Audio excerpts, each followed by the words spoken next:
চুমা দিয়ে নিজে সম্মানিত হয়েছেন, নিজে সম্মান বোধ করেছেন। হাফেজ মুয়াজ মাহমুদের সম্মান বাড়ে নাই। তুরস্কের প্রেসিডেন্ট রাজীব তাইয়িপ এরদোগান হাতে চুমা দিয়ে হাফেজ মুয়াজ মাহমুদের সম্মান বাড়ায় নাই, বরং হাফেজ মুয়াজ মাহমুদের হাতে চুমা দিয়ে হাটবাজারে বসলাম, একই প্রোগ্রামে থাকলাম, আজকে দেখি তারা জান্নাতে দেখা যায় না। রব তারা কোথায় আছে? আল্লাহু আকবার বলুন। রব বলবেন কুজ নিয়ে দেখো কোথায়? জাহান্নামে গিয়ে দেখবে ওই সমস্ত বন্ধুরা জাহান্নামে জ্বলতেছে। আল্লাহর কাছে এসে বলে, আরো আমার দুনিয়ার বন্ধু। আল্লাহু আকবার। إن الحمد لله نحمده ونستعينه ونستغفره ونؤمن به ونتوكل عليه ونعوذ بالله من شرور أنفسنا ومن سيئات أعمالنا من يهده الله فلا مضل له ومن يضلله فلا هادي له ونشهد أن لا إله إلا الله لا ضد له ولا ند له لا مثل له ولا مثيل له لا شرك له ولا شريك له لا حد له ولا محدود له لا أول له ولا آخر له لا بداية له ولا نهاية له ونشهد أن سيدنا وسندنا ونبينا وطبيب ربنا وحبيبنا وحبيب ربنا وأسوتنا وقدوتنا ومولانا محمدا عبده ورسوله صلى الله عليه وعلى آله وصحابه أجمعين أما بعد فأعوذ بالله من الشيطان الرجيم بسم الله الرحمن الرحيم اقرأ باسم ربك الذي خلق خلق الإنسان من علق اقرأ وربك الأكرم الذي علم بالقلم علم الإنسان ما لم يعلم وقال تعالى في موضع آخر إنا عرضنا الأمانة على السماوات والأرض والجبال فأبين أن يحملنها وأشفقن منها وحملها الإنسان إنه كان ظلوما جهولا وقال تعالى في موضع آخر هو خير مما يجمعون صدقت يا رب العالمين صدق الله المولانا العظيم فقل اللهم صل على محمد وعلى آل محمد كما صليت على إبراهيم وعلى آل إبراهيم إنك حميد مجيد اللهم بارك على محمد وعلى آل محمد كما باركت على إبراهيم وعلى آل إبراهيم إنك حميد مجيد الله أكبر الحمد لله গারিন্দা রহমানিয়া নুরানিয়া মাদ্রাসার উদ্যোগে আয়োজিত গারিন্দা ঈদগাহ মাঠ কর্তৃপক্ষের ব্যবস্থাপনায় আজকের এই পঞ্চম বার্ষিক ওয়াজ মাহফিলের প্রধান আলোচক হিসেবে আলোচনা করেছেন সারা বাংলার আলোড়ন সৃষ্টিকারী ইসলামিক আলোচক বিশিষ্ট আলেমে দ্বীন আল্লামা শেখ খুরশিদ আলম কাসিমি হাফিজাহুল্লাহ। আলোচনা করেছেন দারুল হিদায়াহ মাদ্রাসার সম্মানিত পরিচালক হাফেজ মাওলানা মুফতি আবু বকর সিদ্দিক হাফিজাহুল্লাহ। এছাড়াও উপস্থিত আছেন অত্র অঞ্চলের বিশিষ্ট উলামায়ে কেরাম।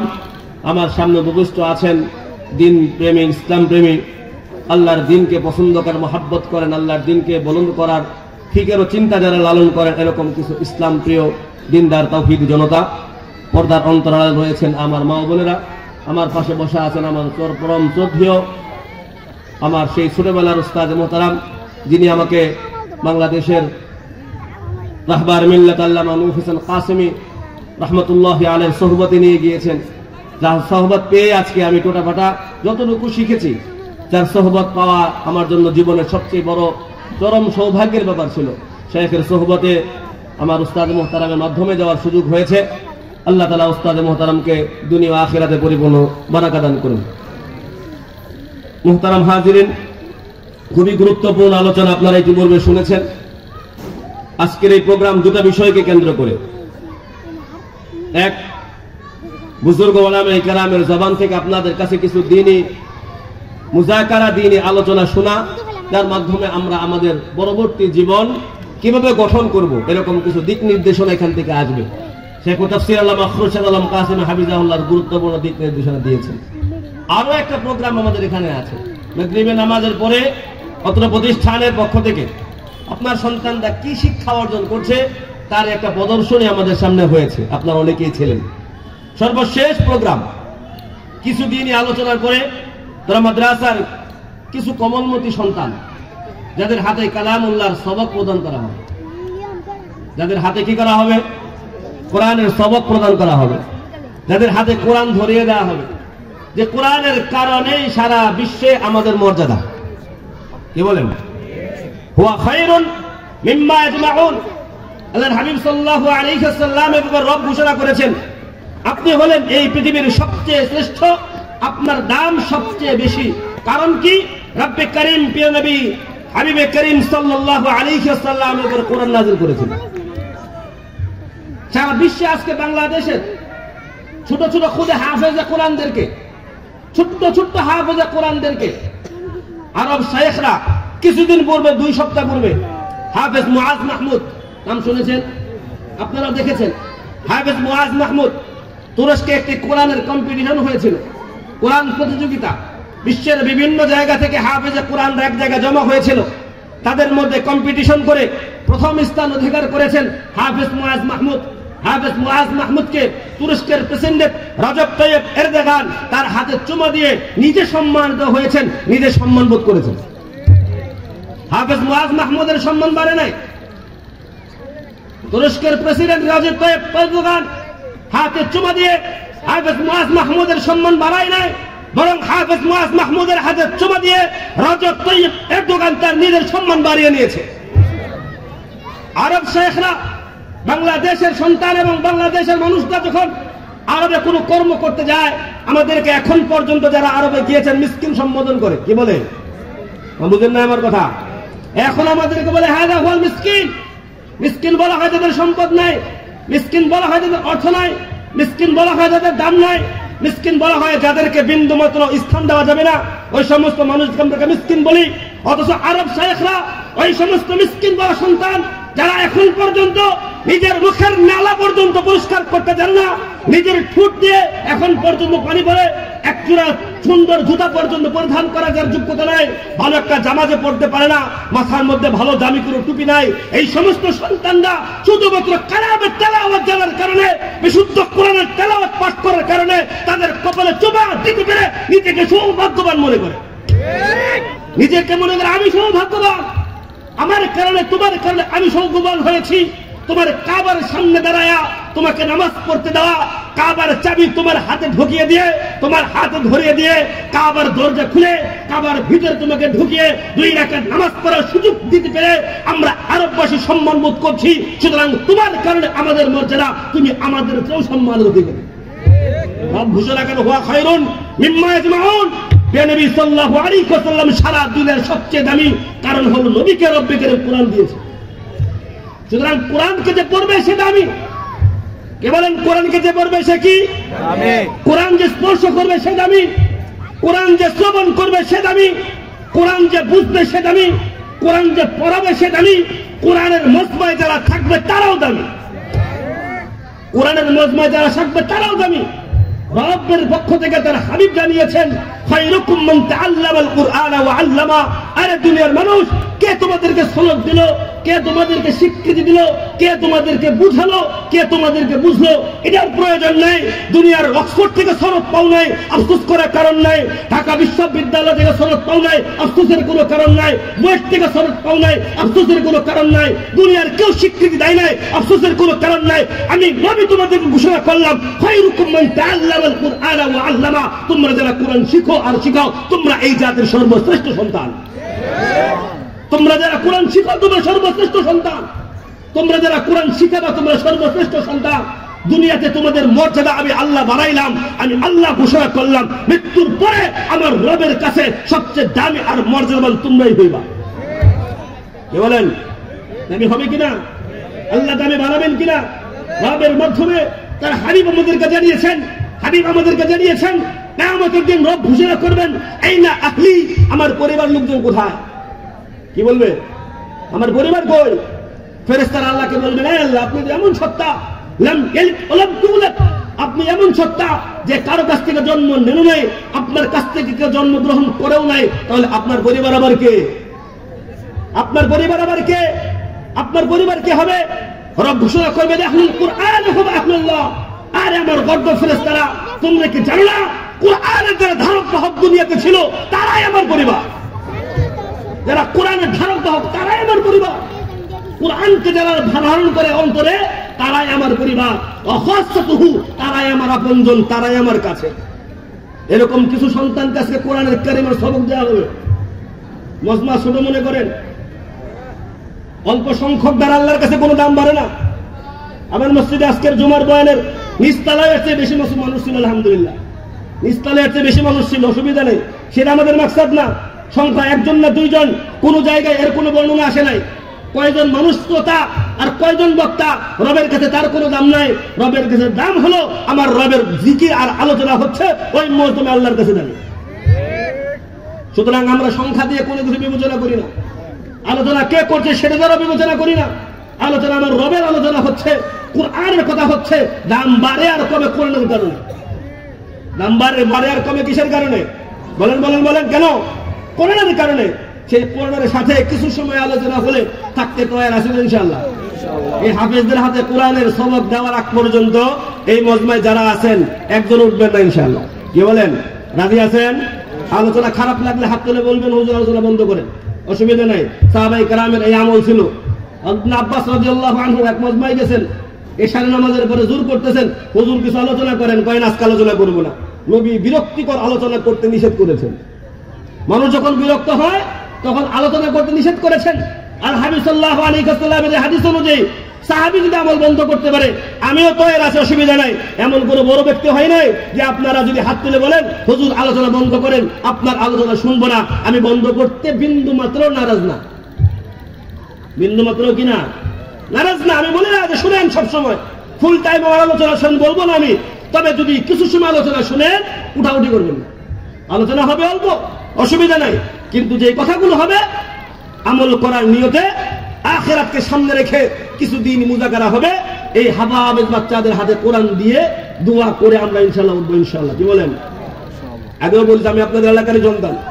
দূরের কেউ আসলেন, ওয়াজ শুনতে আসতেন। আমি দূর থেকে আসি না, টাঙ্গাইলের সন্তান।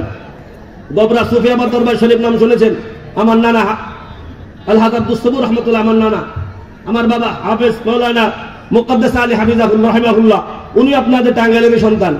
বাবা আর নানাকে অনেকেই চিনে থাকবেন আশা করি। আমি তার সন্তান, ঢাকায় থাকি, আপনাদের সাথে পরিচয় নেই। দুবনিবাড়ি কেন্দ্র ঈদগাহ মাঠে ঈদের নামাজ পড়াই দিয়ে আসি, নিজের জুমার মসজিদ বাদ দিয়া, ওনাদের মহব্বতের টানে। আব্দুল বারি ভাই ওখানে আমার বয়ান শুনেছেন, অনেকদিন থেকেই নাকি আমাকে চিনেন, মহব্বত করেন, ফোন দিয়েছেন। আমার এক ছাত্র আছে আপনাদের এই এলাকারই, হাফেজ মাওলানা রাকিব। ওই রাকিবের বাবাও আছে সামনে। রাকিবের কাছে রাকিবকে ধরেছে যে হুজুরকে মহব্বত করেন আগে থেকে, কিন্তু সুযোগ পাচ্ছি না। রাকিব বলে আমার উস্তাদ, তাহলে তার নাম্বার দাও, হুজুরকে আমি এখানে একটু দাওয়াত করবো। আমাকে ফোন দিয়ে দাওয়াত দিয়েছে। এই সময় আপনাদের সেখানে আসা, আপনাদের সাথে আপন মানুষ আপনারা। আমি আপনার দূরের কেউ না। আপন মানুষদের সাথে কিছু আপন কথা হবে। এখানে আবার একটা ফর্মালিটিস কিসে? কোনো ফর্মালিটিস নাই। দিনই কিছু মুজাকারা আপন সাথীদের সাথে, ভাই বেড়াদার, চাচা ভাতিজাদের সাথে দিনই কিছু আলোচনা হবে, মহব্বতের আলোচনা হবে, ভালোবাসা তৈরি হবে। এই ভালোবাসার বদৌলতে আমার প্রত্যাশা, আপনাদের প্রত্যাশা এক হওয়া চাই। সেটা কি? আমি আপনাদেরকে মহব্বত করব, আপনারা আমাকে মহব্বত করবেন। এই ভালোবাসার বদৌলতে নবী ঘোষণা করেছেন, সাবআতুন ইউযিল্লুহুমুল্লাহু ফি যিল্লিহি ইয়াওমা লা যিল্লা ইল্লা যিল্লু। কিয়ামতের দিন যখন আল্লাহর আরশের ছায়া ছাড়া আর কোনো ছায়া থাকবে না, ওই আরশের ছায়ার নিচে রব্বে কারীম 7 শ্রেণীর মানুষকে জায়গা দেবেন। সুবহানাল্লাহ বলবেন না? কয় শ্রেণীর মানুষ? 7 শ্রেণী। শ্রেণী কয়টা? 7টা। 7 শ্রেণীর মানুষ, 7 ধরনের মানুষ, 7 প্রকারের আমল করেওয়ালা মানুষকে রব্বে কারীম তার আরশের ছায়ার নিচে জায়গা দেবেন। তোর মধ্যে এক প্রকারের মানুষ, রাজুলানে তাহাব্বা ফিল্লাহ, রাজুলানে তাহাব্বা ফিল্লাহ, 2 ধরনের মানুষ এমন যারা একজন আরেকজনকে একমাত্র আল্লাহর জন্য ভালোবাসে। রাজুলানে তাহাব্বা ফিল্লাহ ইজতামা আলাইহি ওয়া তাফাররাকা আলাইহি, এই ভালোবাসার কারণে তারা একাত্র জমা হয়, ওই ভালোবাসার কারণে আবার তারা বিচ্ছিন্ন হয়। বলেন এই মজমাটা ওই ভালোবাসার মজমা কিনা? বলেন বলেন বলেন বলেন, ওই ভালোবাসার মজমা কিনা? আমরা যারা আসছি উলামায়ে কেরামকে মহব্বত করেই আসছি, এই ভালোবাসার কারণেই আসছি। এই মজমা থেকে আমাদের টার্গেট হতে হবে, উলামায়ে কেরামের বয়ান শুনেছি, উলামায়ে কেরামকে মহব্বত করি, দিল থেকে আলেম উলামাকে ভালোবাসি, মাকসাদ একটা হওয়া চাই। এই ভালোবাসার বদৌলতে উভয়ের সম্পর্ক মৃত্যু পর্যন্ত টিকে থাকবে, দুনিয়ার কোনো স্বার্থ আমাদের সম্পর্ক ছিন্ন করতে পারবে না। এই ভালোবাসার বদৌলতে, এই ভালোবাসার কারণে আমরা উভয়ে আল্লাহর আরশের ছায়ার নিচে বসতে চাই। বলেন ঠিক কিনা? আল্লাহর আরশের ছায়ার নিচে কি করতে চাই? বসতে চাই। এই মজমা থেকে যদি কেউ মুসলিম শরীফের 183 নম্বর হাদিস, আবু সাঈদ খুদরি রাদিয়াল্লাহু আনহুর বর্ণনাকারীকে আবু সাঈদ খুদরি রাদিয়াল্লাহু আনহু, নেট থাকলে বাসায় গিয়ে সার্চ দিবেন, হাদিস নাম্বার 183। আল্লাহর হাবিব সাল্লাল্লাহু আলাইহি ওয়াসাল্লাম বলেন, আবু সাঈদ খুদরি রাদিয়াল্লাহু আনহু বলেন, কিয়ামতের দিন যখন রব্বে কারীম ফয়সালা করে দিবেন, জান্নাতীরা জান্নাতে চলে যাবে, জাহান্নামের জাহান্নামে চলে যাবে। 2 গ্রুপ যাওয়া শেষ। জান্নাতীরা জান্নাতে, জাহান্নামীরা জাহান্নামে। এরপরে জান্নাতে যাওয়ার পরে জান্নাতীদের দিলের মধ্যে একটা আকাঙ্ক্ষা তৈরি হবে, একটা বোধ তৈরি হবে, একটা মহব্বত জাগ্রত হবে। জান্নাতের রবের কাছে আবেদন করবেন, ইয়া রব, ইয়া আরহামুর রাহিমিন, ইয়া আরহামুর রাহিমিন, আয় আল্লাহ, দুনিয়াতে এমন কিছু মানুষ ছিল, কুন্না নাসুমু মান ওয়া ইউসাল্লুনা মান, যারা আমাদের সাথে রোজা রাখতো, আমাদের সাথে নামাজ পড়তো, আমাদের সাথে হাটে যাইতো, আমাদের সাথে বাজারে যাইতো, আমাদের সাথে মাহফিলে যাইতো, একই মাহফিলে, রহমানিয়ার মাহফিলে একসাথে বসে বয়ান শুনছি। আজকে তো দেখা যাচ্ছে তারা জান্নাতে নাই, গেল কই? কি ওরকম কিছু বন্ধু দরকার আছে না? নাই? কি বলেন? বন্ধু এমন বানাইলেন দুনিয়াতে স্বার্থের জন্য সম্পর্ক শেষ। ওরকম বন্ধু নয়, বরং এই সমস্ত বন্ধুরা জান্নাতে যাওয়ার পরে একা একা আপনাকে ছাড়া থাকতে পছন্দ করছে না, জান্নাতে গিয়েও রবকে বলছে, কোথায় তারা? রহমানিয়া মাদ্রাসার মাহফিলে একসাথে বয়ান শুনলাম, একই এলাকায় হাট বাজারে বসলাম, একই প্রোগ্রামে থাকলাম, আজকে দেখি তারা জান্নাতে দেখা যায় না। রব তারা কোথায় আছে? আল্লাহু আকবার বলেন। রব বলবেন, খোঁজ নিয়ে দেখো কোথায়? জাহান্নামে গিয়ে দেখবে ওই সমস্ত বন্ধুরা জাহান্নামে জ্বলতেছে। আল্লাহর কাছে এসে বলে, আরো আমার দুনিয়ার বন্ধু যারা একসাথে আমরা দিনই কাজ করেছি, আজকে তারা আপনার জাহান্নামে জ্বলতেছে। আমাদেরকে স্পেশাল পাওয়ার দেওয়া হোক, আমাদেরকে স্পেশাল অনুমোদন দেওয়া হোক। মুসলিম শরীফের বিশুদ্ধ সনদে হাদিস আছে, আমাদের অনুমোদন দেওয়া হোক, আমরা আমাদের এই সমস্ত বন্ধুদেরকে জাহান্নাম থেকে বের করে জান্নাতে নিয়ে যেতে চাই। এরপরে রব বলবেন, যাও, ঠিক আছে, যাও, অনুমতি দিলাম, যাও, ইযহাবু ইযহাবু, যাও, জাহান্নামে যাও। মান কানা ফি কলবিহি দিনারুম মিনাল ঈমান ফাখরিজুহুম মিনান নার, যাও জাহান্নামে যাও। যাদের দিলের মধ্যে 1 দিনার পরিমাণ ঈমান থাকবে, 1 দিনার পরিমাণ ঈমান থাকবে, নেক আমল প্রয়োজন নেই, 1 দিনার ঈমান আছে, খুঁজে খুঁজে দেন সবাইকে জাহান্নাম থেকে বের করে তোমার বন্ধুত্বের খাতিরে, তোমার বন্ধুত্বের খাতিরে, দ্বীনি মহব্বতের খাতিরে, দ্বীনের ভালোবাসার খাতিরে যাও, অনুমোদন দিলাম। ওই সমস্ত বন্ধুদেরকে জাহান্নাম থেকে বের করে জান্নাতে নিয়ে যাও। কি বলেন? এমন বন্ধু পাওয়ার দরকার আছে না নাই? এই মজমায় একজন আরেকজনের এমন বন্ধু হইতে তৈরি আছে ইনশাআল্লাহ।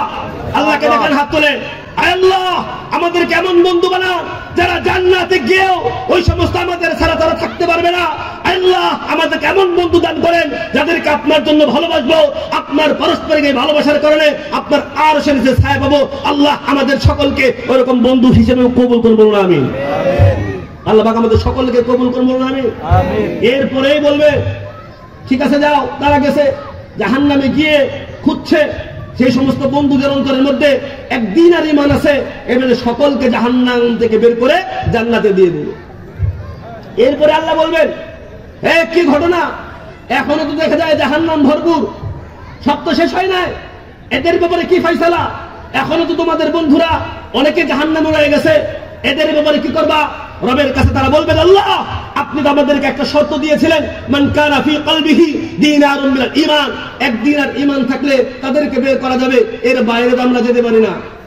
আল্লাহ বলবেন, ঠিক আছে, তোমার বন্ধুত্বের খাতিরে, তোমাদের মহব্বতের খাতিরে, দ্বীনি প্রোগ্রামের সাথে ঠিক আছে, যাও, আমি 50% ডিসকাউন্ট দিয়ে দিলাম, মান কানা ফি কলবিহি নিসফু দীনারিন মিনাল ঈমান ফাখরুজুহুম মিনান নার, যাও জাহান্নামে ঢুকো, আবার গিয়ে দেখো এক দিনার প্রয়োজন নাই, 50% ডিসকাউন্ট, নিসফু দিনার, অর্ধ দিনার ঈমান থাকলে এদেরকে জাহান্নাম থেকে বের করে জান্নাতে দিয়ে আসো। সুবহানাল্লাহ। কি বলেন? কতটুকু ঈমান থাকলে জান্নাতে যাওয়া যাবে? তখন বয়ান বুঝতেছেন? কথা কি বুঝে আসে? নিসফু দিনার, অর্ধ দিনার ঈমান থাকলেও জাহান্নাম থেকে বের করে জান্নাতে নিয়ে যাবে। এরপর আল্লাহ আবার বলবেন, আরে ঘটনা কি, এখনো তো দেখা যায় জাহান্নাম ভরপুর, এদের জন্য ফয়সালা কি হবে? রব্বে করিম সাহাবা ওই সমস্ত দিনদার, ওই সমস্ত সালেহিনদেরকে জিজ্ঞাসা করবে, এখনো তো জাহান্নামের লোক দেখা যায়, এদের ব্যাপারে তোমরা কিছু করলে না? তার বলবেন, আল্লাহ আপনাদের শর্ত দিয়েছিলেন অর্ধ দিনার ঈমান, এদের ভিতরে অর্ধ দিনার ঈমানও নাই। আল্লাহ বলবেন, যাও, ঠিক আছে, তোমাদের এই মহব্বত আর দিলের তামান্নার কারণে আমি আল্লাহ তোমাকে আরো ডিসকাউন্ট দিয়ে দিলাম, মান কানা ফি কলবিহি যাররাতুম মিনাল ঈমান ফাখরিজুহুম মিনান নার, এক দিনের দরকার নাই, নিসফু দিনের দরকার নাই, বিন্দু মাত্র যাররা পরিমাণ ঈমান যাদের আছে এদেরকে জাহান্নাম থেকে বের করে জান্নাতে দিয়ে দাও। সুবহানাল্লাহ। এক দিনের প্রয়োজন নাই, তখন নিসফু দিনের প্রয়োজন নাই, রব ঘোষণা করবেন যাররা পরিমাণ ঈমান যাদের আছে, এরপরে তাদেরকে জাহান্নাম থেকে বের করে জান্নাতে দিয়ে আসো। বন্ধুরা তো বন্ধুত্বের কাজ শেষ করবে, ঈমান না থাকলে, যারা পরিমাণ ঈমান না থাকলে বন্ধুদের কিছু করার নাই, এরপরে বন্ধুত্ব চলবে না, বন্ধুদের কোনো কাজ চলবে না। রব্বে করিম ঐতিহাসিক ঘোষণা দিবেন, রব্বে করিম ঐতিহাসিক ঘোষণা দিবেন, রব্বে করিম সারা দুনিয়ার সকল মানুষের চেয়ে রব্বে করিমের হাবিব জানিয়েছেন, ইন্না লিল্লাহি মিয়াতা রাহমা, আমার রবের কাছে 100টা রহমত আছে, মাত্র একটা রহমত আমি আল্লাহ দুনিয়ার মানুষের মধ্যে বন্টন করে দিয়েছি। 1 ভাগ রহমতের কারণে হিংস্র পাখি, হিংস্র প্রাণী তার সন্তানকে ভালোবাসে, একজন পশু তার সন্তানকে ভালোবাসে, হিংস্র পাখি তার সন্তানকে ভালোবাসে, ভালোবাসার মাত্রা আমি আল্লাহ দিয়েছি মাত্র 1 ভাগ। কয় ভাগ দিছে? 1 ভাগ। কয়জনকে দিছে? বলেন কয়জনকে দিছে? সারা দুনিয়ার যত মানুষ আছে, সারা দুনিয়ার যত মানুষ আছে, সারা দুনিয়ার যত জিন আছে, সারা দুনিয়ার যত পশু আছে, সারা দুনিয়ার যত পাখি আছে, সারা দুনিয়ার যত মাছ আছে, সারা দুনিয়ার যত প্রকারের জীবজন্তু আছে, 18,000 মাখলুকাতের মধ্যে রব্বে করিম সমস্ত সবাইকে, পৃথিবীর প্রথম মানুষ থেকে নিয়ে কিয়ামত পর্যন্ত আগত সর্বশেষ মানুষ সবাইকে রব্বে করিম বন্টন করে দিয়েছেন মাত্র কয় ভাগ? কয় ভাগ? 1 ভাগ রহমতের কারণে কোন পৃথিবীর কোন মা তার সন্তানকে আগুনে ঝাঁপ দিতে দিবে না। পৃথিবীর কোন মা নিজে আগুনে জ্বলতে পারে, নিজের সন্তানকে আগুনে পড়তে দিবে না। পৃথিবীর কোন বাবা নিজে না খেয়ে থাকতে পারে, নিজের সন্তানকে না খেয়ে রাখবে না। পৃথিবীর কোন বাবা নিজে সিরা জুতা পড়তে পারে, নিজের সন্তানকে সিরা জুতা পরার জন্য তার দিল ছাই দেবে না। এরকম ভালোবাসা রব্বে করিম 1 ভাগ মহব্বতের কারণে সারা দুনিয়ার সবার মধ্যে ঢেলে দিয়েছেন। রব্বে করিম তার নিজের জন্য রেখে দিয়েছেন 99 ভাগ রহমত। কয় ভাগ? 99 ভাগ রহমত। রব্বে করিম তার 99 ভাগ রহমত কিয়ামতের দিন আমাদের উপরে দয়া করবেন, এই জন্য রেখে দিয়ে ঐতিহাসিক ঘোষণা দিবেন, শাফাআল মালায়েকা, ফেরেশতারা সুপারিশ করেছে, ওয়া শাফাআস সালিহুন, নেককাররা সুপারিশ করেছে, ওয়া শাফাআল আম্বিয়া, আম্বিয়া আলাইহিস সালাম সুপারিশ করেছেন। আমি তাদের সকলের সুপারিশ শুনে জাহান্নাম থেকে জান্নাতে যাওয়ার সুযোগ দিয়েছি। ওয়ালাম ইয়াবকা ইল্লা আরহামুর রাহিমিন, একমাত্র আমি আল্লাহর সুপারিশ এখনো বাকি আছে। দুনিয়াবাসী আজকে আমি আল্লাহর অনুগ্রহ দেখবে, আজকে দুনিয়াবাসী আমার আল্লাহর অনুগ্রহ দেখবে। এরপরেই নবী সাল্লাল্লাহু আলাইহি ওয়াসাল্লাম বলেন, রব্বে করিম জাহান্নামের সামনে যাবেন, জাহান্নামের সামনে গিয়ে একেবারে জাহান্নামের সামনে যাবেন, ফাকাবাদা কাবদাতান, ফাকাবাদা কাবদাতান। নবী সাল্লাল্লাহু আলাইহি ওয়াসাল্লাম বলেন, এরকম রব্বে করিম তার কুদরতে হাত দিয়া, রব্বে করিম তার কুদরতে হাত দিয়া জাহান্নামের মধ্যে গিয়ে ফাকাবাদা কাবদাতান, একটা খাবলা দিবে। মান ক্বালা মাররাতান লা ইলাহা ইল্লাল্লাহ ওয়া লাম ইয়ামাল আমালান কাত্তু, একবার বলেছে লা ইলাহা ইল্লাল্লাহ আর কোন আমল করে নাই, এদেরকে জাহান্নাম থেকে বের করে জান্নাতে দিয়ে দিবে। সুবহানাল্লাহ। একবার বলেছেন শুধু লা ইলাহা ইল্লাল্লাহ, বলুন না লা ইলাহা ইল্লাল্লাহ, লা ইলাহা ইল্লাল্লাহ, লা ইলাহা ইল্লাল্লাহ, লা ইলাহা ইল্লাল্লাহ, লা ইলাহা ইল্লাল্লাহ, লা ইলাহা ইল্লাল্লাহ, লা ইলাহা ইল্লাল্লাহ, লা ইলাহা ইল্লাল্লাহ, লা ইলাহা ইল্লাল্লাহ, লা ইলাহা ইল্লাল্লাহ, লা ইলাহা ইল্লাল্লাহ মুহাম্মাদুর রাসূলুল্লাহ সাল্লাল্লাহু আলাইহি ওয়াসাল্লাম। কয়বার পড়ছে জীবনে লা ইলাহা ইল্লাল্লাহ? একবার। ওয়ালাম ইয়ামাল, নবী বলেন এটা আমার কথা না। আমি বললে বলবেন যে হুজুর ভুল কথা বলছেন, আমার মুখের জবানের কথা না এটা। মুসলিম শরীফের হাদিস খুলে দেখেন, 183 নম্বর হাদিস খুলে দেখেন, নবী সাল্লাল্লাহু আলাইহি ওয়াসাল্লাম বলেন জীবনে একবার শুধু পড়েছে যে ব্যক্তি লা ইলাহা ইল্লাল্লাহ, জিন্দেগিতে আর কোন নেক আমল সুযোগ পায় না। এই নেক আমল একবার বলার বদৌলতে রব্বে করিম তাদেরকেও ওই শেষ মুহূর্তে জাহান্নাম থেকে বের করে জান্নাতে ঢুকিয়ে দেবে। ওই শেষ জাহান্নামীকে যে জান্নাত দিবে, এই পুরা দুনিয়ার 10 দুনিয়া সমান। সুবহানাল্লাহ বলবেন না? পুরা এই দুনিয়া যা আছে, আরে সারা দুনিয়ার যা আছে, এই পুরা বিল্ডিং, পুরা অর্থ, পুরা সম্পদ, পুরা দুনিয়া যা আছে, এই সবগুলোকে যদি 10 সমান করা হয়, এরপরে সর্বশেষ জান্নাতে প্রবেশকারী সেই জান্নাতে রব্বে করিম এরকম একটা জান্নাত দিবে। ওইরকম জান্নাতি রে, এরকম জান্নাতি রে। এখন কবে নজর এত জায়গা কই? জি, এত জায়গা আল্লাহ দিবে কোথা থেকে? আল্লাহ দিবে কোথা থেকে? বিজ্ঞানীরা গবেষণা করে এমন এমন গ্যালাক্সি বের করেছেন, এমন এমন গ্রহ উপগ্রহ বের করেছেন, যে সমস্ত গ্রহ উপগ্রহের, যে সমস্ত গ্রহ নক্ষত্রের আলো পর্যন্ত এখনো পৃথিবীতে পৌঁছায় না। আরে আলো পর্যন্ত পৃথিবীতে আসে না। এটা বোঝা যায় মুসলিম হিসেবে একটা হাদিস শোনাইলে, একটা হাদিসের ব্যাখ্যা দেখলে বোঝা যায় এটা আসলে আল্লাহর আছে। শুনবেন যে কথা হচ্ছে, বলেন বলেন বলেন। যখন অসুবিধা হবে আগে বলেছি, বলার সাথে সাথে বয়ান বন্ধ, অসুবিধা নাই। বলবেন বয়ান শেষ, বয়ান বন্ধ। মুসলিম হিসেবে একটা হাদিস মনে পড়লো, নবী সাল্লাল্লাহু আলাইহি ওয়াসাল্লাম হাদিসে কুদসি, আল্লাহ রাব্বুল ইজ্জত, হাদিসে কুদসি মানে ওই সমস্ত হাদিস যে হাদিসের শব্দটা নবীর, অর্থটা আল্লাহ। এই সমস্ত হাদিসকে বলে হাদিসে কুদসি। হাদিসে কুদসিতে নবী সাল্লাল্লাহু আলাইহি ওয়াসাল্লাম আমাদেরকে জানান, আল্লাহ রাব্বুল ইজ্জত ইয়া ইবাদি, হে আমার বান্দারা, হে আমার বান্দারা, সম্বোধন করে বলেন ইয়া ইবাদি, হে আমার বান্দারা, ইন্নী হারামতু যুলমা আলা নাফসি, আমি আমার নিজের উপর জুলুমকে হারাম করেছি। তোমরা সারা দুনিয়ার যত মানুষ আছো, সারা দুনিয়ার সব মানুষ, হাদিসের শেষাংশটা আমার শোনানো মাকসাদ। প্রিয় নবী সাল্লাল্লাহু আলাইহি ওয়াসাল্লাম বলেন, আল্লাহ জানাচ্ছেন ইয়া ইবাদি, হে আমার বান্দারা, তোমরা যে আমল করো, তোমরা যে আমল করো, তোমরা যে ইবাদত করো, এই ইবাদত আসলে আমার আল্লাহর দরকার নাই। তোমরা ইবাদত না করলেও আমার কোনো সমস্যা নেই। কি আমাকে ইবাদত আল্লাহর কোনো দরকার আছে না? আমরা ইবাদত না করলে আল্লাহর কি সমস্যা বলেন তো? জি, অসংখ্য ফেরেশতা আল্লাহ নিযুক্ত করে রেখেছেন। বাইতুল মামুর নাম শুনেছেন, কাবার সরাসরি উপরে, উস্তাদ আছেন ভুল হলে ধরে দিবেন। বাইতুল মামুর আছে কাবার সরাসরি উপরে। কাবা যেরকম প্রদক্ষিণ করা হয়, 24 ঘন্টা তওয়াফ করা হয়, রব্বে করিম এই কাবার উপরে, কাবার আদলে, নবী জানেন কাবার আদলে রব্বে করিম আরো একটা কাবা বানিয়ে রেখেছেন, যেটার নাম দিয়েছেন বাইতুল মামুর।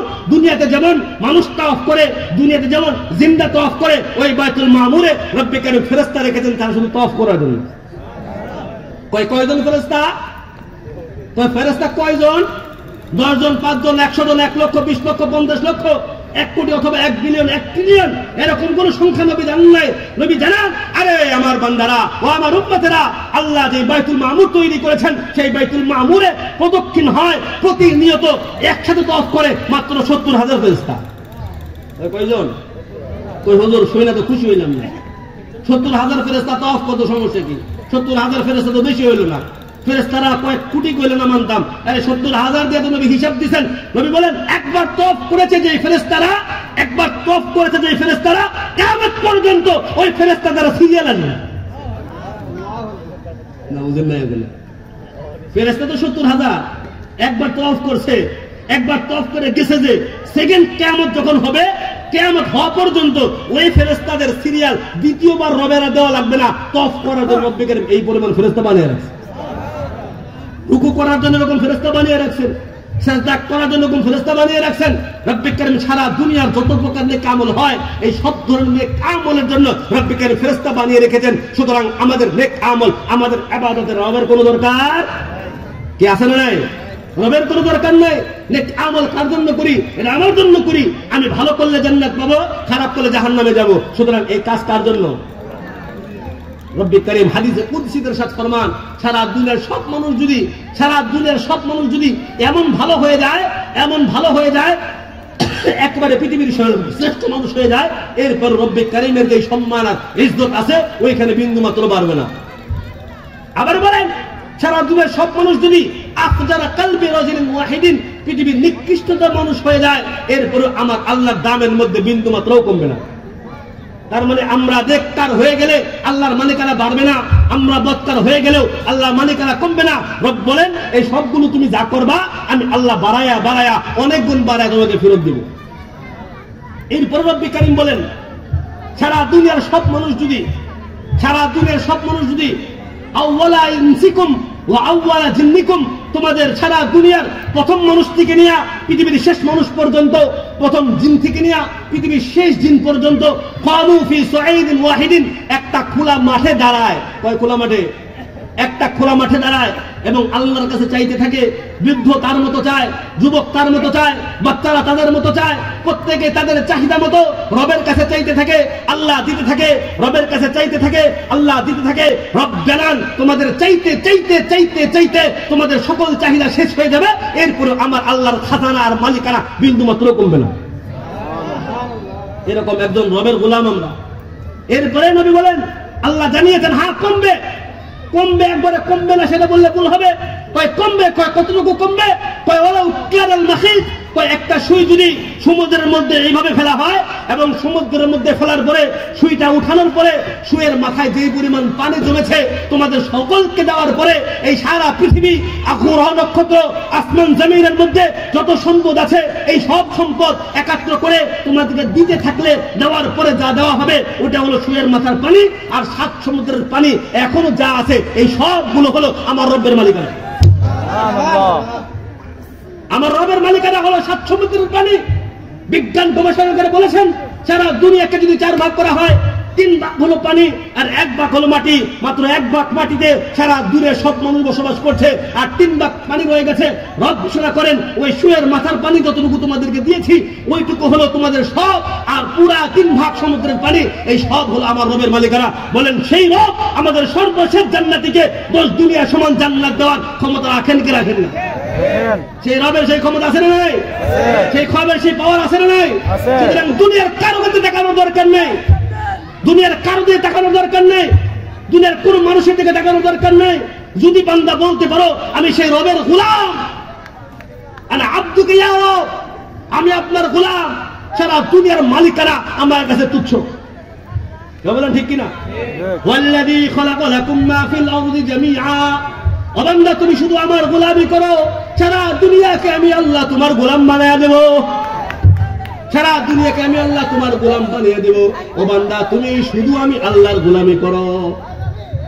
ওমা খালাকতুল জিন্না ওয়াল ইনসা ইল্লা লিয়াবুদুন, ও বান্দা আমি শুধু তোমাকে আমার ইবাদতের জন্যই বানাইছি, আর সারা দুনিয়ার মাখলুকাতকে আমি আল্লাহ শুধু তোমার খেদমতের জন্যই বানাইছি।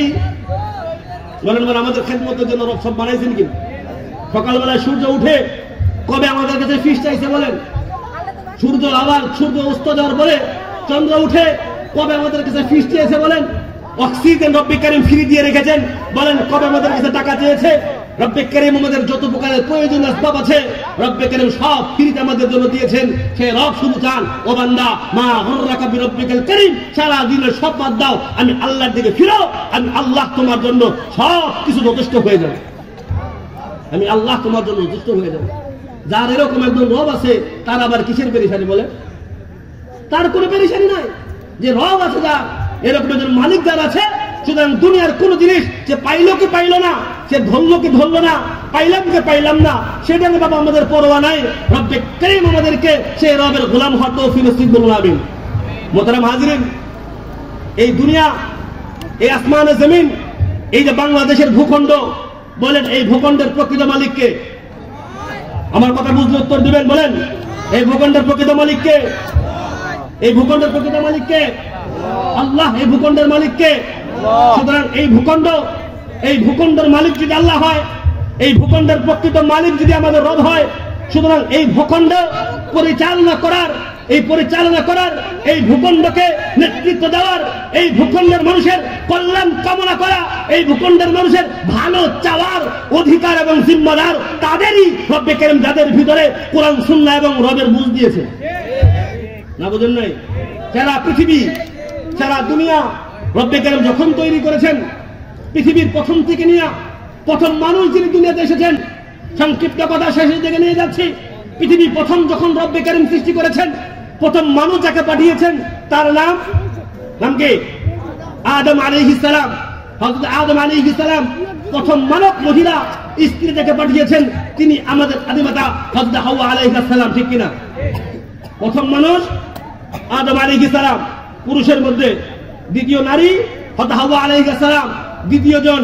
যারা দুইজন রব্বে কারীম পাঠিয়েছেন এই দুনিয়ায়, এই দুইজন রবকে চিনতেন কি চিনতেন না? বলেন। রবের পরিচয় তাদের মধ্যে ছিল কি ছিল না?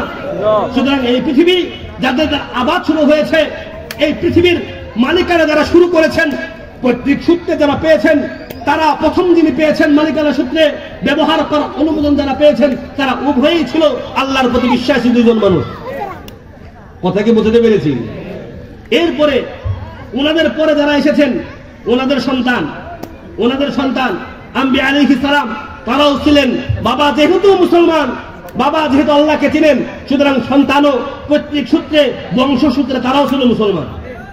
যে সুতরাং পর্যায়ক্রমে নবী রাসূলগণ ধারাবাহিকভাবে পর্যায়ক্রমে একের পর এক পৃথিবী চলতে পৃথিবী আসতে আসতে সর্বশেষ আখিরি পয়গম্বর জনাব মুহাম্মদ রাসূলুল্লাহ সাল্লাল্লাহু আলাইহি ওয়াসাল্লামের মাধ্যমে পৃথিবীতে নবী রাসূলগণের আগমনে ধারাবাহিকতা শেষ হয়।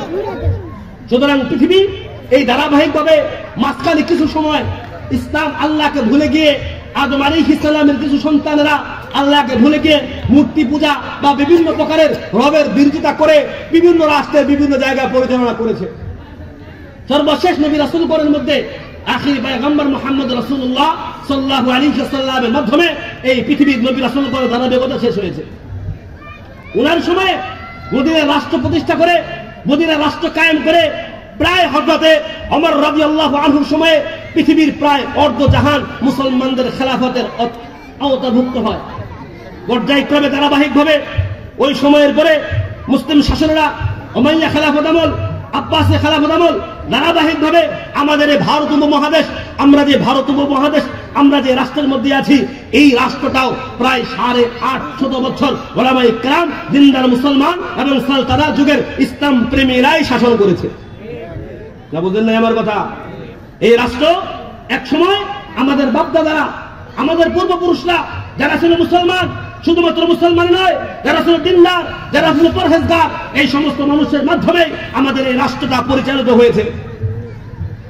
আপনি যদি আজকে বিজ্ঞানের খোঁজখবর নেন, আজকে আমরা বিজ্ঞান থেকে অনেক দূরে, মেডিকেল সায়েন্স থেকে আমরা অনেক দূরে, অ্যালজেব্রা থেকে আমরা গণিত শাস্ত্র থেকে অনেক দূরে, আমরা বিভিন্ন প্রকারের গবেষণামূলক কর্মকাণ্ড থেকে আমরা অনেক দূরে। আপনি কিছু দরকার নেই, আপনার কাছে গুগল আছে, আপনি আপনার মোবাইল থেকে সার্চ দিয়ে দেখেন, অসংখ্য বিজ্ঞানের প্রথম জনক যিনি প্রথম আবিষ্কার করেছেন, তিনি শুধুমাত্র একজন মুসলমান বিজ্ঞানী নয়, বরং একজন আলেম বিজ্ঞানী ছিলেন। না বুঝেন না আমার কথা? আপনার মেডিকেল শাস্ত্র, মেডিকেল সবচেয়ে প্রয়োজন যিনি আবিষ্কার করেছেন, ইবনে সিনা নামটা তো পরিবর্তন করেছে পরে। ইবনে সিনা রাহিমাহুল্লাহ, উনি শুধুমাত্র একজন মুসলমান বিজ্ঞানী নয়, বরং একজন আলেম বিজ্ঞানী ছিলেন। জাবের আল হায়াওয়ান আল-জাবরা, গণিত শাস্ত্র যিনি আবিষ্কারক, তিনিও ছিলেন একজন মুসলিম বিজ্ঞানী। সুতরাং বিজ্ঞান অসংখ্য শাস্ত্র, যেগুলো যারা আজকের আধুনিক বিশ্ব, যারা নিজেদেরকে গর্ববোধ করে, আমেরিকা আজকে নিজের প্রশংসা করে, রাশিয়া আজকে নিজের গর্ববোধ করে, নিজেকে অন্য জায়গায় অনন্য উচ্চতা নিয়ে দিতে চায়, যে সমস্ত গবেষণার ভিত্তিতে আজকে তারা নিজেদের সম্মান প্রদর্শন করতে চায়, এগুলোর মূলে খোঁজ নিয়ে দেখেন, মূলে ছিল কোন না কোন আলেম এবং মুসলিম বিজ্ঞানী। সুতরাং এই রাষ্ট্র পরিচালনা, রাষ্ট্রের এই সমস্ত আবিষ্কার, আমার আপনার ভাই, আমার আপনার পূর্বপুরুষের পৈতৃক সম্পত্তি ছিল, আজকে কেউ না কেউ জবরদখল করে নিয়ে গেছে আমাদের হাত থেকে। আজকে আমাদের কাছ থেকে কেউ না কেউ জবরদখল করে নিয়ে গেছে। কেন জবরদখল করতে পেরেছে? জবরদখল করতে পেরেছে একটাই কারণে, আমি বলবো একটাই কারণে, আজকে মুসলিম উম্মাহ ইলম থেকে, ইলমের গবেষণা থেকে, কোরআন সুন্নাহর গবেষণা থেকে আজকে মুসলিম উম্মাহ এত দূরে সরে গিয়েছে, এত দূরে সরে গিয়েছে যে তারা ইলম থেকে দূরে সরে গিয়েছে, যে কারণে আজকে তারা আমাদের সবকিছু দখল করে তাদের নিজেদের প্রত্যেক সম্পত্তি মনে করছে। আমার কথা কি বুঝতেছেন? রব্বে কারীম কোরআনের প্রথম যে 5টা আয়াত নাযিল করেছেন, 5টা আয়াত নাযিল করেছেন, শুরুতে তেলাওয়াত করেছিলাম। বলেন এইটা 5টা আয়াত আপনাদের কার জানা আছে? অনেকেরই জানা আছে। ইকরা বিসমি রাব্বিকাল্লাযী খালাক। বলেন বলেন বলেন, ইকরা বিসমি রাব্বিকাল্লাযী খালাক, খালাকাল ইনসানা মিন আলাক, ইকরা ওয়া রাব্বুকাল আকরাম আল্লাযী আল্লামা বিল কলম আল্লামাল ইনসানা মা লাম ইয়ালাম। কয় আয়াত? প্রথম নাযিল হয়েছে কয় আয়াত? ওলামায়ে কেরাম আছেন সামনে পিছনে স্টেজে, বলেন কয় আয়াত নাযিল হয়েছে? 5 আয়াত। কখন নাযিল হয়েছে? কখন নাযিল হয়েছে? প্রেক্ষাপটটা কি? পৃথিবীর সর্বনিকৃষ্টতম সময়ে রব্বে কারীম এই আয়াত নাযিল করেছেন। পৃথিবীর সর্বনিকৃষ্টতম সময়ে, যেই যুগকে বলা হয় আইয়ামে জাহিলিয়াত, যে সমাজ ব্যবস্থাকে বলা হয় অন্ধকারের যুগ, পৃথিবীর সর্বনিকৃষ্ট সময়ে রব্বে কারীম সর্বপ্রথম মানবতার ইতিহাসে মানব সভ্যতা শেখানোর জন্য, মানুষকে সভ্য বানানোর জন্য, মায়ের অধিকার যেখানে বিন্দুমাত্র নাই, মায়ের অধিকার মানে আছে হলো মাকে তার বাবা মৃত্যুর পরে মাকে তার সন্তানরা ভাগ বটোয়া করে নিয়ে গেছে, এই হলো মায়ের অধিকার। কন্যার অধিকার, যেই সমাজে কন্যা সন্তান জন্মগ্রহণ করার কারণে কন্যা সন্তান জন্ম হওয়ার কারণে কন্যা সন্তানকে বাবা মাটিতে মুতে ফেলত। এটা হলো কন্যা সন্তান অধিকার।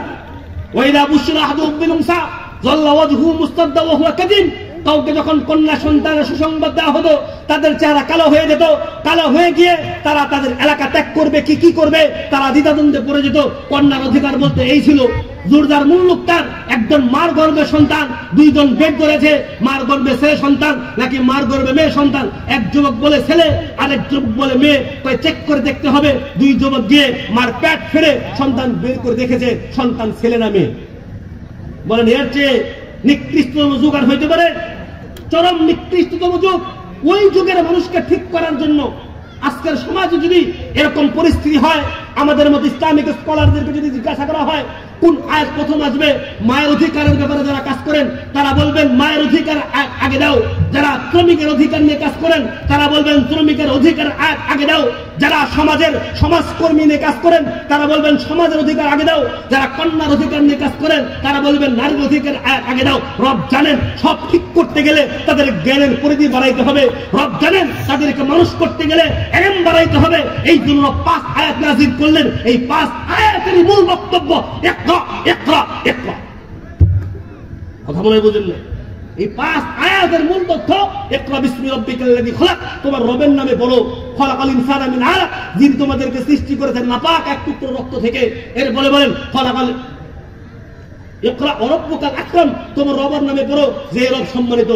আল্লাযী আল্লামা বিল কলম, যিনি তোমাদেরকে কলমের মাধ্যমে শিখিয়ে দিয়েছেন। আল্লামাল ইনসানা মা লাম ইয়ালাম, মানুষ যা জানে না তা শিখিয়েছেন। 5 আয়াত নাযিল করলেন প্রথমে। 5 আয়াতের 4 আয়াত হলো পড়ো আর শিখো, 1 আয়াত হলো তোমার পরিচয়। ওই ইলম শিখলে আসমানে উড়ো না, ইলম শিখলে অহংকারে হয়ো না, ইলম শিখলে নমনীয় হও। এই নমনীয়র আয়াত একটা, আর বাকি 4 আয়াত হলো শিখার আয়াত। কি বুঝলেন না আমার কথা? প্রথম আয়াত 5টা, 5 আয়াতের 4 আয়াত হলো শিখার আয়াত, আর 1 আয়াত হলো ইলম শিখা আসমানে উড়ো না, তুমি নমনীয় হয়ে থাকবে।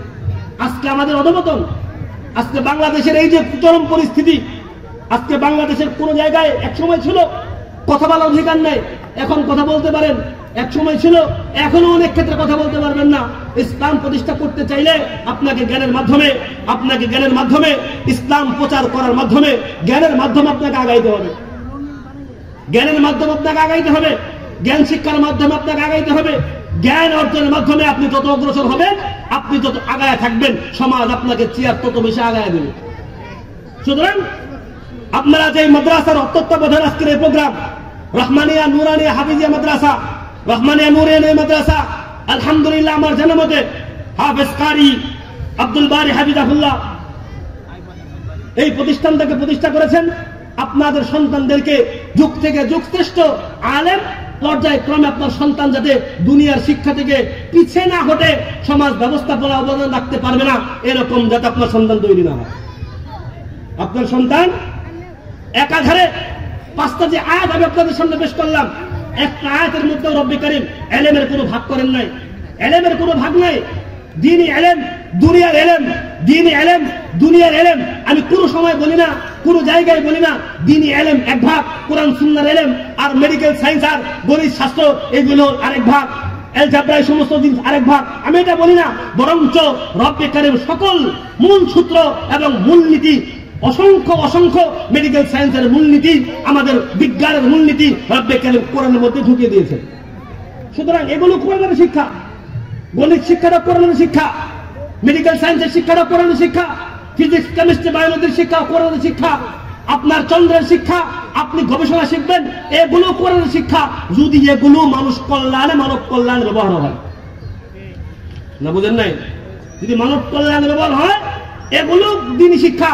আর দ্বীনি শিক্ষা যদি দ্বীনি শিক্ষা অর্জন করছেন, ইলম শিখছেন, ওই ইলম যদি মানব কল্যাণে ব্যবহার না হয়, আমি বলবো ওই ইলমটাও, ওই কোরআনের শিক্ষাটাও দ্বীনি শিক্ষা না। ওই কোরআন শিখেছে, হাদিস শিখেছে, এরপরে ওই শিক্ষাটা কোরআন সুন্নাহ শিক্ষা না। আমি কোরআন বলি, নামে বলি কোরআনের শিক্ষা।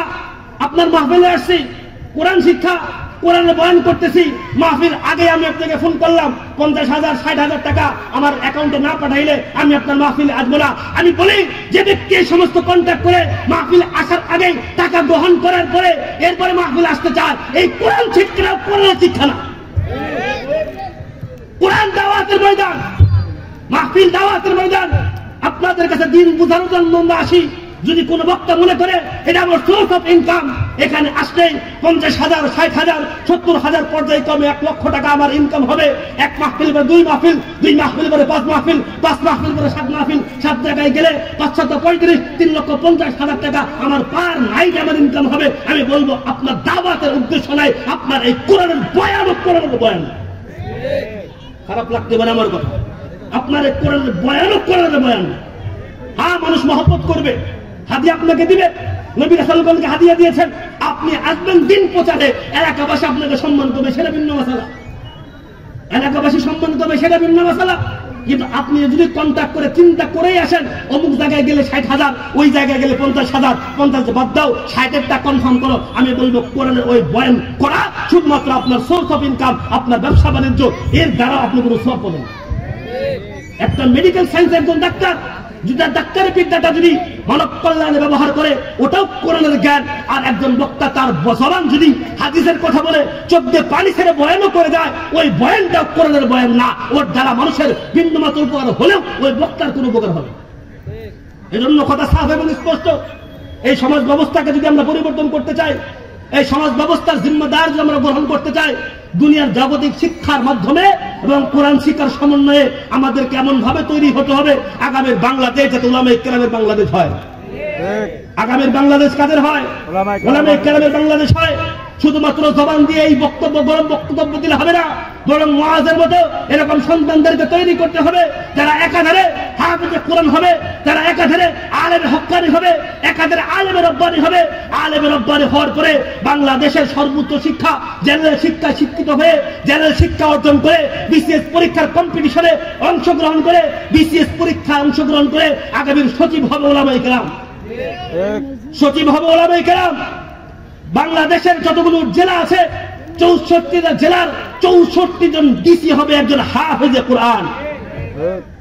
630টা থানা আছে, 630টা থানার ওসি সাহেব যিনি হবেন, তিনি হবেন একজন হাফেজ এবং আলেমে হক্কানি, আলেমে রব্বানি।